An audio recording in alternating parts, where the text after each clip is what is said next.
When I seen the new Natasha Denona Bloom palette, I immediately added it to my cart, so let's do a look with it. If you want your eyeshadows to last and you want them to pop, you need some sort of base. I'm using the MAC Soft Ochre Paint Pot. Next, I'm taking a large fluffy brush in the shade Petal, and I'm going to apply that into the crease. It's not much darker than my skin tone, but it's going to allow the other colors to blend a lot easier. And now with the smaller fluffy brush, I'm taking the shade Robin and I'm applying that into the crease as well. As you can see, this one is more pigmented. And then we're going to be doing a good old fashioned halo eye. So essentially that is where the darker color is on the inner corner and the outer corner. And then you have your lighter pop of color on the center of the lid. And I'm using the shade Flows for this with a more tightly packed fluffy brush. Now I'm going to take the shade Rin and I'm basically putting that in between the crease color and that darker color to give me a smoother transition. This will also add more pink to the look.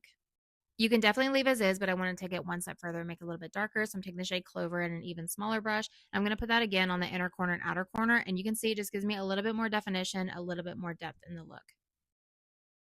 And now with my finger, I'm applying the shade Equinox on the center of the lid. If you really, really wanted that to pop, you could use a like glitter primer. And I'm just going to apply mascara and lashes. And then I applied this Morphe pink liner to my waterline. And then we're just going to smoke everything out in the lower lash line. This is always my favorite step. So I'm taking the shade Robin and buffing that down nice and low. With the pencil brush, I'm taking the shade Flows and I'm putting that even closer to the lash line so it's not going to go down as far as the other shade. And then with a short shader brush in the shade Clover, that is going to go even closer to the lash line. So it's kind of a gradual fade. Then load on the lower lash mascara. I feel like it always ties everything together. And then this was such a beautiful shade. This is the shade Fleur, and just put that on the inner corner, and that is the completed look.